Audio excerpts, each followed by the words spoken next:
quest for power is the driving force of history. Always has been, always will be. Those who fail to recognize this principle are not spared in the grand chess game, but rather are moved and manipulated by forces they do not understand.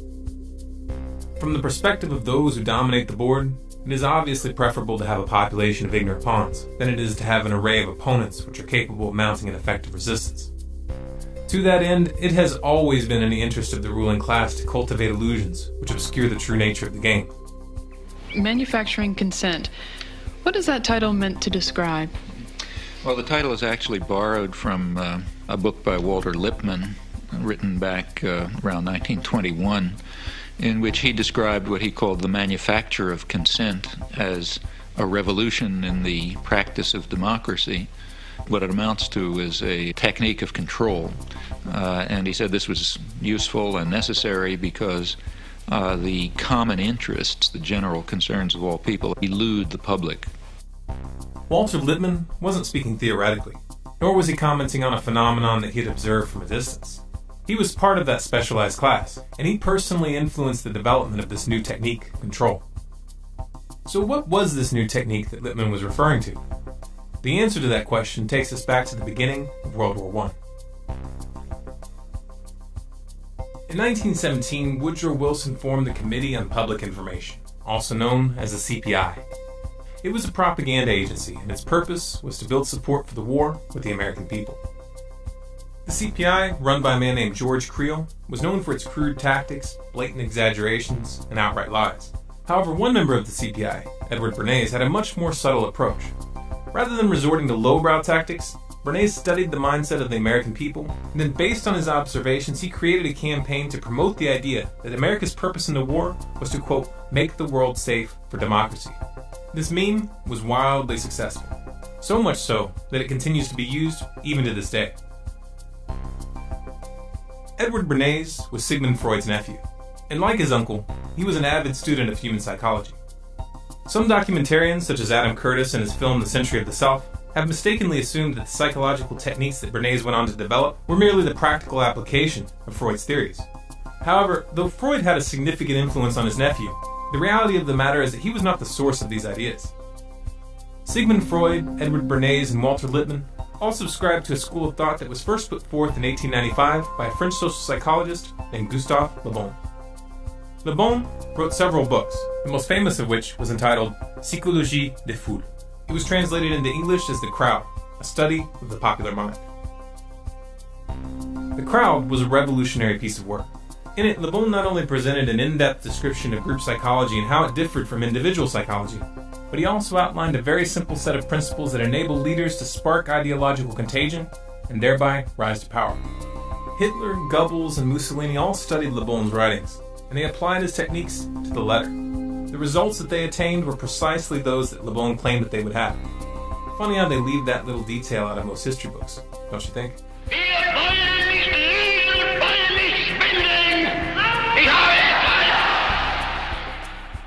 Sigmund Freud's book, Group Psychology and the Analysis of the Ego, was in fact a direct critique of the writings of Gustave Le Bon and William McDougall, which focused on the relationship between individual psychology and group psychology, and explained how human groups can be controlled for long periods of time through the manipulation of group identity, belief systems, and social structures. Edward Bernays studied the writings of Freud, Le Bon, Wilfred Trutter, Walter Lippmann, and many others. He then combined their perspectives and synthesized them into an applied science. The success of his Make the World Safe for Democracy meme during the war, both at home and abroad, planted the seed of an idea in Bernays' mind. Could group psychology tactics be applied during peacetime?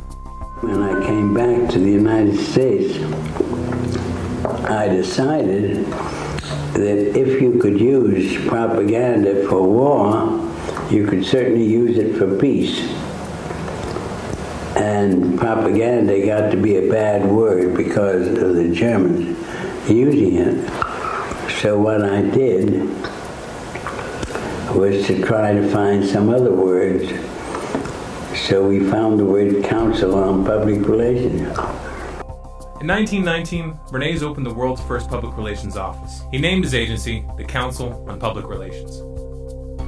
It occurred to me that any young debutante who was aware of the times and of herself as a woman being discriminated against, would be delighted to walk in the Easter parade with her bow to dramatize the idea that cigarettes were indeed torches of freedom,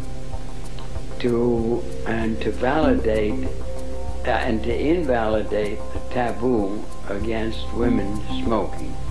So I called up a debutante friend of mine, asked her to get another friend and two young men whom they liked, and I also instructed them on how to give information about what they did to the newsreels, weekly newsreels, to the newspapers, to the three important press associations, the AP, the United Press, and International News Service, and to walk from 34th Street to 57th and back and forth, lighting torches of freedom to protest man's inhumanity to women by a taboo against smoking. Next morning, there wasn't a newspaper in the United States, even the New York Times had a front page story, "Debutantes light torches of freedom to protest man's inhumanity to women by a taboo against smoking, lighting cigarettes in their walk." The interesting thing to me was that within 3 days, the newspapers, without any intercession on my part, published accounts that women were smoking in Union Square in San Francisco, in Union Square in Denver, and on the Boston Commons. This was Bernays' specialty, engineering social trends for clients, and he was very, very good at it. Perception was now a commodity, for sale to the highest bidder. Bernays aided the CIA and United Fruit Company, known today as Chiquita Brands International, in a successful campaign to topple the democratically elected Guatemalan government in 1954. He headed up the public relations campaign to garner support for the fluoridation of municipal water supplies on behalf of the aluminum mining company, Alcoa Incorporated, who was looking for a cheap way to dispose of their industrial waste. And he even helped the company convince the American public to eat heavier breakfasts so that they would buy more bacon. What made Bernays so successful was his skill in applying 3 psychological tactics. 1. Creating carefully calculated associations with the subconscious fears and desires of individuals. 2. Influencing opinion leaders and perceived authority figures in order to reach those who follow them. 3. Initiating the contagion of behaviors and ideas through social conformity. Bernays wrote several books promoting these psychological tactics, including Propaganda and Crystallizing Public Opinion. In these books, he specifically encouraged governments and corporations to use his methodology to manipulate public perception. This suggestion did not fall on deaf ears. His techniques worked so well that they were adopted by virtually every sector that sought to influence the public. Media, politics, advertising, even the military. As Walter Lippmann had indicated, it was a revolution. Joseph Goebbels, Hitler's propaganda minister, found Bernays' approach very useful. Bernays acknowledged this fact in his 1965 autobiography entitled Biography of an Idea, where he wrote, "Carl von Wiegand, foreign correspondent of the Hearst newspapers, an old hand at interpreting Europe and just returned from Germany, was telling us about Goebbels and his propaganda plans to consolidate Nazi power. Goebbels had shown Wiegand his propaganda library, the best Wiegand had ever seen. Goebbels, said Wiegand, was using my book Crystallizing Public Opinion as a basis for his destructive campaign against the Jews of Germany. Obviously, the attack on the Jews of Germany was no emotional outburst of the Nazis, but a deliberate, planned campaign." The events that transpired in Nazi Germany stunned the world, and they inspired several prominent psychologists to investigate how populations are convinced to commit atrocities. In the process, they inadvertently established the science behind Le Bon's and Bernays' methods. In 1951, psychologist Solomon Asch set out to study and measure the effects and causes of social conformity and its ability to alter perception. To do so, he ran a series of experiments in which he asked groups of students to participate in what he told them was a vision test. In reality, all but one of the participants in each test were actually actors, each of whom had been prepped to give specific answers at specific times. The subjects were shown a card with a line on it, followed by another card with 3 lines on it, labeled 1, 2, and 3. They were then asked which line in the second card matched the line on the first card in length. The lines were made in such a way that the correct answer was obvious. Each member of the group was asked to give their response one at a time, and the real participant always answered last or next to last. For the first 2 trials, the actors gave the obvious correct answer. However, beginning on the 3rd trial, they would all give the same wrong answer. The goal was to ascertain how many people would conform to the perception of those around them when the group's position contradicted their own senses. The results surprised Ash. He had believed that the majority of participants would not conform and give an answer that was obviously wrong. However, results showed that 37% of people would conform to the crowd consistently, and 75% conformed at least some of the time. Ash was uncertain as to whether this conformity was limited to social compliance, or whether it was actually influencing perception on a neurological level. In 2005, neuroscientist Gregory Burns sought to answer this question.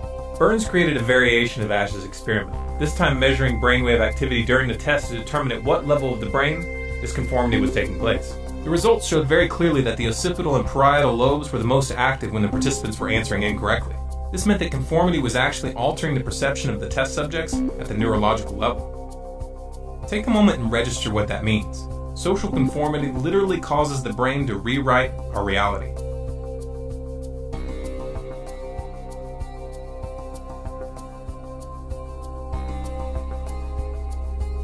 In 1961, Yale University psychologist Stanley Milgram conducted a series of experiments which measured the willingness of individuals to obey authority figures. In the experiment, test subjects were placed in a scenario where they were led to believe that when they flipped a switch, an electrical shock was being delivered to a person in the adjacent room. They were then ordered by a man in a white jacket claiming to be the official scientist in charge to ask the person in the next room a series of questions. If they received an incorrect response, they were to punish them by flipping the switch, thereby administering a shock.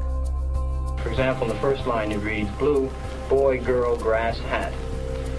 Now after you've read the 4 choices, the learner pushes one of the switches on the board in front of him, and the number he has selected will light up in this box, 1, 2, 3, or 4. Now if he gives the correct answer, you say correct and go on to the next line. The correct answer is underlined and is also indicated in the right margin. Yeah. If he were to indicate the wrong answer, you would say wrong. Then tell him the number of volts you're going to give him. Then give him the punishment.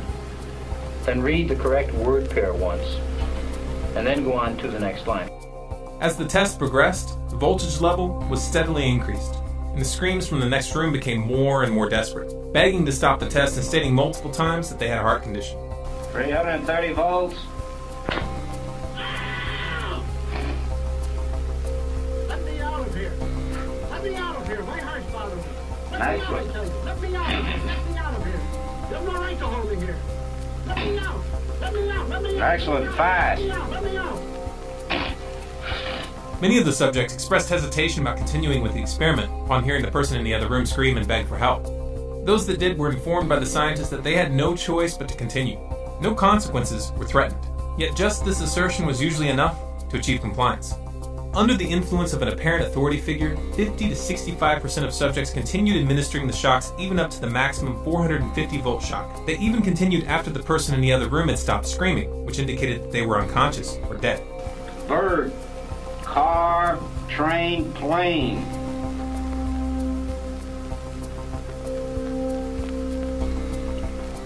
Go on, please, with the procedure. Please answer.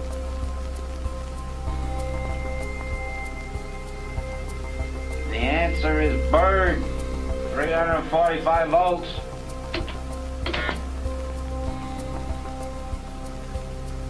Blunt, knife, stick, word, arrow. Answer, please.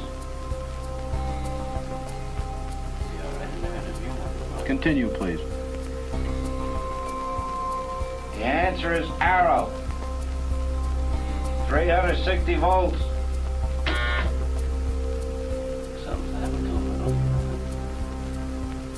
Go on, please, with the experiment. Please continue. The Milgram Authority experiment has been repeated numerous times over the years using individuals from a wide range of economic and social backgrounds, and the conclusions are always consistent. The aura of authority exercises an almost irresistible force over the human mind, easily overriding core morals and ethics. Even more shocking is the fact that no legitimate authority is necessary. Appearances suffice.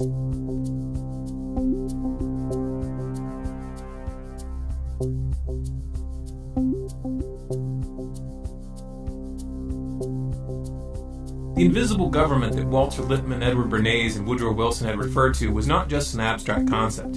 It was a very real and concrete reality, and they were well positioned to comment on it because they directly participated in its creation. It all started as an inquiry. The inquiry, to the select few who knew, was a group of 150 men assembled by Woodrow Wilson to gather the data that they thought necessary to, quote, make the world safe for democracy after World War I was over. Among the known members of the inquiry were Walter Lippmann, Paul Warburg, better known as the father of the Federal Reserve, and Edward House, Wilson's closest advisor, the man responsible for convincing Wilson to sign the Federal Reserve Act in 1913. From 1917 to 1918, the group compiled over 2,000 documents to be used during post-war negotiations. The most famous of these was the 14 Points document, authored by Walter Lippmann, which proposed the creation of the League of Nations, the predecessor of the United Nations. Then, to my surprise, they asked me to go over with Woodrow Wilson to the peace conference.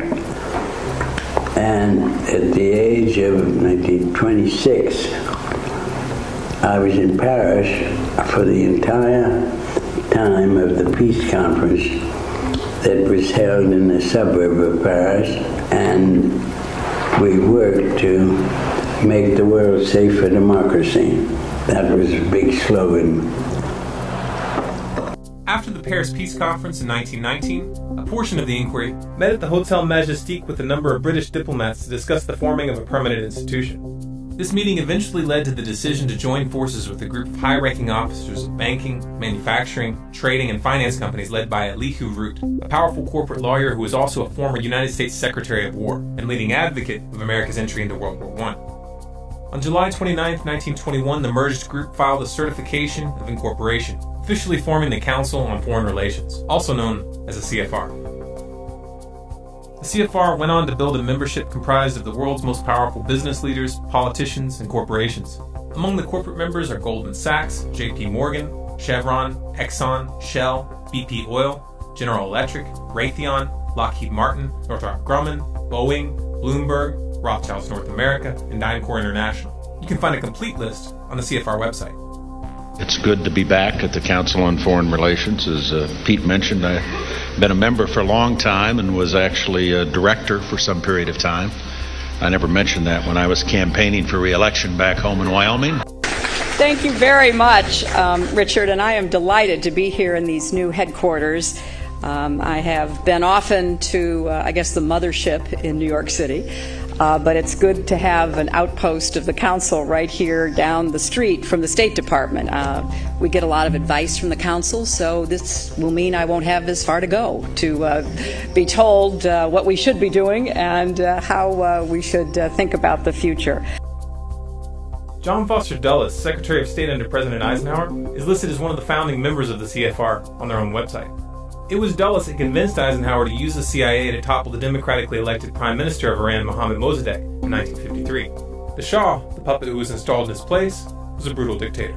He enjoyed full support from the U.S. government until he was overthrown in the Islamic Revolution of 1979. Dulles was also the man behind the 1954 CIA coup in Guatemala, and remember, Bernays ran the propaganda for that operation. The tactic that Bernays chose was to convince the public that the Guatemalan government was backed by the Soviets. Nada menos que John Foster Dulles, que era el secretario. No less a figure than John Foster Dulles, head of the State Department, was part of the firm of lawyers acting for the United Fruit Company. His brother Alan was the head of the CIA. So it didn't take much of an effort on their part to persuade their president, a military man, Mr. Eisenhower, to give them the green light to overthrow Arbenzi's government. Para derrocar al gobierno de Arbenz. U.S. Secretary of State Dulles takes the rostrum to urge united action by the Americas to outlaw international communist intervention in the Western Hemisphere. Bernays' tactic worked, even though the Soviet Union didn't even have diplomatic relations with Guatemala at the time. Я абсолютно убежден в том, что правительство Арбенса The Arbenz government, which had been in power from 1950, didn't enjoy any logistical support from the Soviet Union. We didn't even have diplomatic relations. There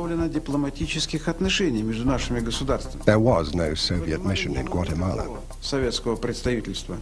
Once again, Bernays set a trend, and for the next 40 years, the U.S. government would use the specter of communism to justify invasions and covert operations around the globe. Another member of the CFR, George Bundy, was National Security Advisor under Kennedy and Lyndon B. Johnson. He was also the man responsible for encouraging the escalation of the Vietnam War, a prospect that Kennedy opposed and would not have allowed had he lived. This according to documents written by Bundy himself. President Nixon's National Security Advisor, Henry Kissinger, is also a member of the council. Kissinger was the man behind the CIA coup which overthrew the democratically elected president of Chile, Salvador Allende. The puppet they installed in Allende's place, Augusto Pinochet, was another brutal dictator who tortured and killed thousands of his own citizens. The U.S. government politely looked the other way. Carter's National Security Advisor, Zbigniew Brzezinski, is also a member of the council. In 1972, I became director of the Trilateral Commission, an American, Japanese, West European public organization. In 1976, I directed the Foreign Policy Task Forces for Jimmy Carter. Then I became his National Security Advisor for 4 years. Then I went back to private life, although in 1988, I was co-chairman with Brent Scowcroft and Henry Kissinger of the Foreign Policy Task Force for Vice President Bush. You mentioned something earlier that you've done that comes up right in the spot that you're sitting many times by our callers across the country, and that is a suspicion that there is a conspiracy afoot through the Trilateral Commission and the Council on Foreign Relations. You ran the Trilateral Commission for how long? About 3 years, I think. Something like that, 3 years. Not only did I run it, I helped to found it and organize it with David Rockefeller. It was Zbigniew Brzezinski who was behind the funding and arming of the Mujahideen in Pakistan and Afghanistan, a tactic designed to incite the Soviets to invade.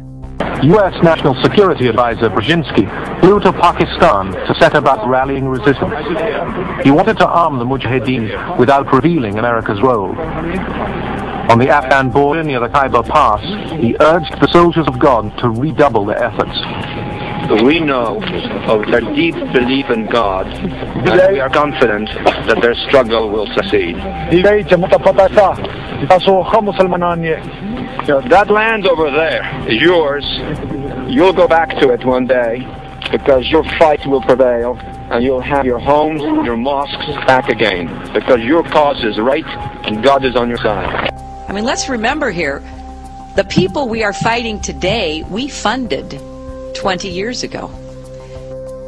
Ronald Reagan's National Security Advisors Richard B. Allen and Robert C. McFarlane are also members of the council, as was his Secretary of State, George Shultz. George Shultz was behind the attempted overthrow of the Sandinista government in Nicaragua. This was part of the Iran-Contra scandal. The Contras, which Reagan and Shultz were arming and training through the CIA, killed, tortured, raped, mutilated, and abducted hundreds of civilians that they suspected of sympathizing with the Sandinistas.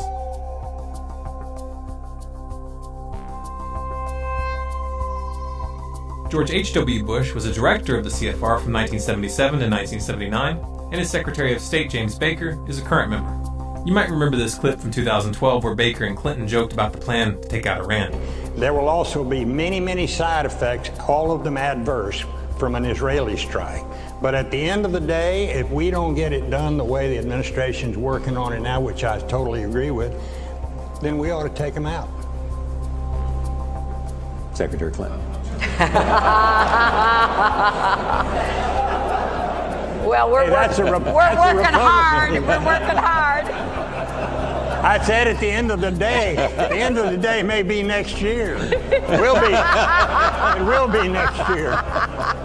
Kind of sounds like an inside joke, doesn't it? 1 year after this interview, the Obama administration attempted to initiate an attack on the Syrian government. This was designed to draw in Iran, which has a mutual defense agreement with Syria. Obama took an indirect route by funding and arming militants who then committed atrocities and blamed them on government forces. Sound familiar? Well, perhaps that's because Zbigniew Brzezinski was Obama's personal mentor. Somebody who has over decades trained some of the most prominent foreign policy specialists, not just in the Democratic Party, but has trained a number who ended up in the Republican Party as well. He is one of our most outstanding scholars, one of our most outstanding thinkers. He has proven to be an outstanding friend and somebody who I've learned an immense amount from. And for him to support me in this campaign and then be willing to come out here to Iowa is a testimony to his generosity. So if everybody could please give Dr. Brzezinski another round of applause. Bill Clinton is also a member of the council. and his Secretary of State, Madeleine Albright, is currently serving on the board of directors. Madeleine Albright was in charge of the sanctions on Iraq that were in place during the entire Clinton administration. We have heard that 500,000 children have died. I mean, that's more children than died in Hiroshima. And you know, is the price worth it? I think this is a very hard choice, but we think the price is worth it.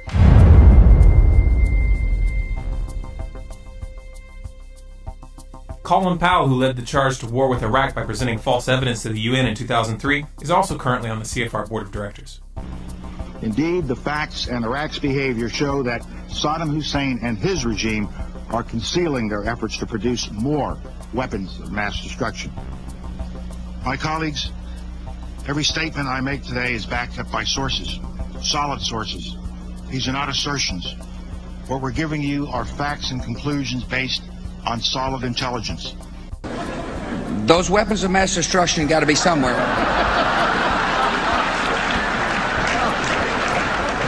Nope, no weapons over there.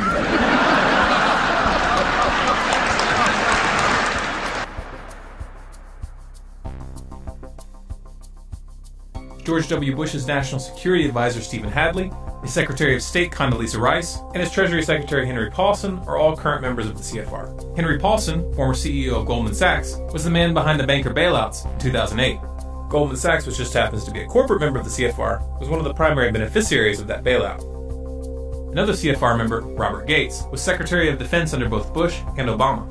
Obama's first National Security Advisor, James L. Jones, is a CFR member, as is Obama's second National Security Advisor, Tom DeNillen, his third National Security Advisor, Susan Rice, his second Secretary of Defense, Chuck Hagel, his first Secretary of State, Hillary Clinton, as was his first Secretary of Homeland Security, Janet Napolitano. John Kerry, Obama's second Secretary of State, acknowledged that he was a member of the CFR in a speech given at the Council in 2003, but he's no longer listed on the official roster.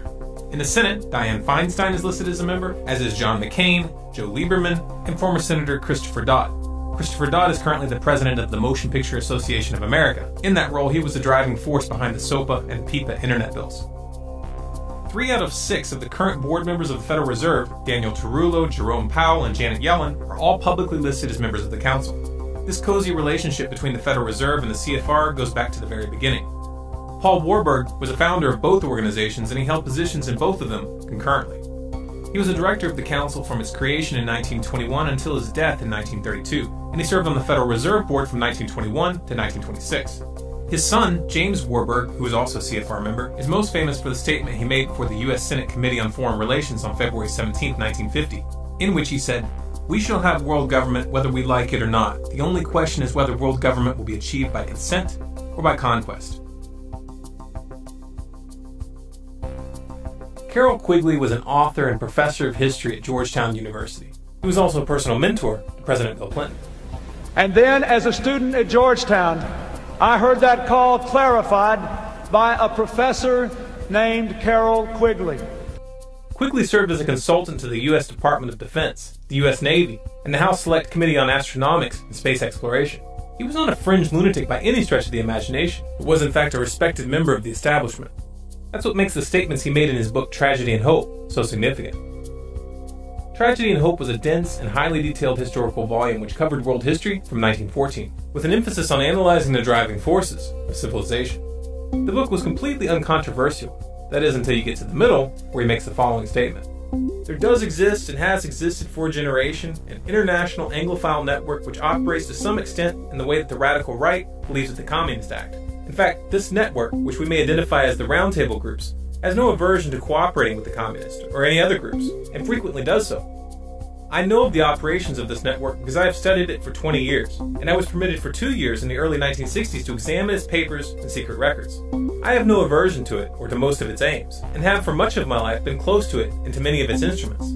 I have objected both in the past and recently to a few of its policies, but in general my chief difference of opinion is that it wishes to remain unknown, and I believe its role in history is significant enough to be known. Quigley specifically identified the CFR and the Institute of International Affairs as key hubs in this roundtable network, and he confirmed its close relationship to banking and finance. The Institute of International Affairs, also known as the Chatham House, is a sister organization of the CFR. It was created in 1920 by the British diplomats who attended the meeting at the Hotel Majestic in Paris in 1919. There are chapters of the Institute of International Affairs in Australia, Belgium, France, Italy, Portugal, Norway, Poland, Finland, Hungary, Sweden, New Zealand, South Africa, Nigeria, Pakistan, Singapore, Japan, and in other countries as well. For we are opposed around the world by a monolithic and ruthless conspiracy that relies primarily on covert means for expanding its sphere of influence, on infiltration instead of invasion, on subversion instead of elections, on intimidation instead of free choice, on guerrillas by night instead of armies by day. It is a system which has conscripted vast human and material resources into the building of a tightly knit, highly efficient machine that combines military, diplomatic, intelligence, economic, scientific, and political operations. Its preparations are concealed, not published. Its mistakes are buried, not headlined. Its dissenters are silenced, not praised. No expenditure is questioned, no rumor is printed, no secret is revealed.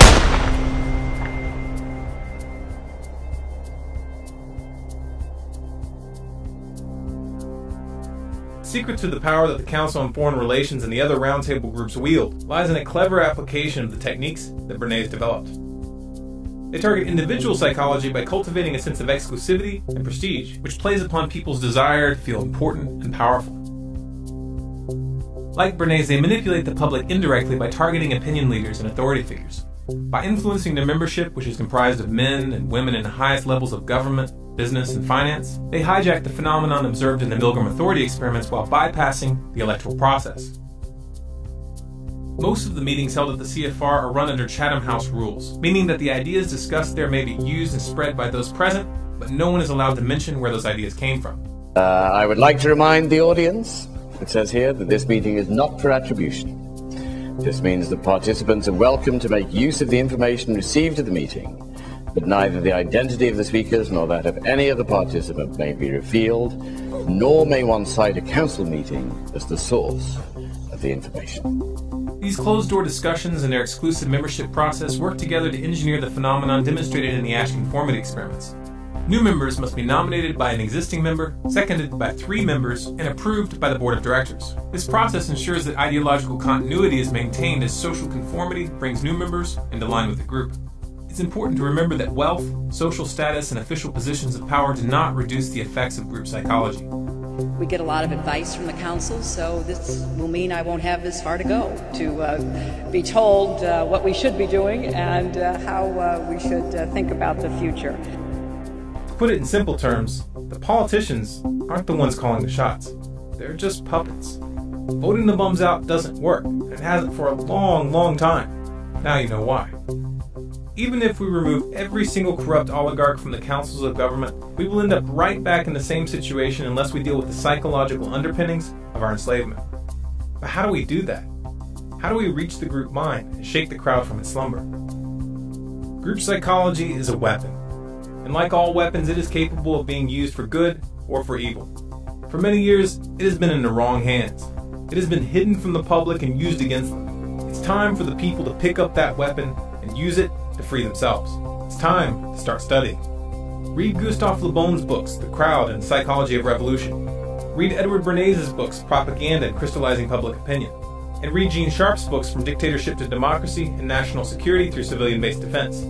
Learn the theory, learn the techniques, and start using them to spread the truth rather than hiding it.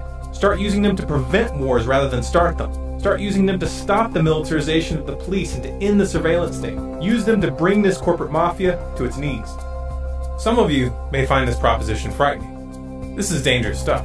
These are ideological M16s with boxes of ammunition. If even a few motivated individuals started using these techniques effectively, it could seriously disrupt the balance of power. But that is exactly what's needed. I challenge you to look around. Look at the state of the world.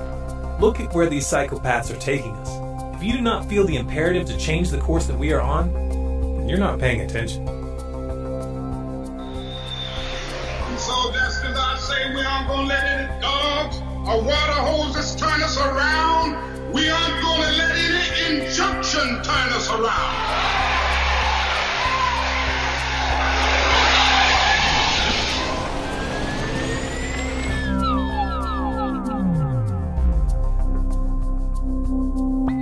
feel as strongly as we do that the public needs to see this information, then make a commitment to get this film into the hands of as many people as possible. Share it through social media, post it on your website, send it to your friends via email, or pass it out on the street. You have permission to download this video and distribute it and display it in any non-commercial way. If you want to make sure you catch future videos, be sure to subscribe to Storm Clouds Gathering on YouTube, and click the little gear on the subscribe button to have YouTube send you an email notification of new uploads. Also sign up for email updates on our website, stormcloudsgathering.com, and follow us on Facebook, Twitter, and Google+. Special thanks to everyone who donated on our website over the past year to make this film possible. We really sincerely appreciate your support.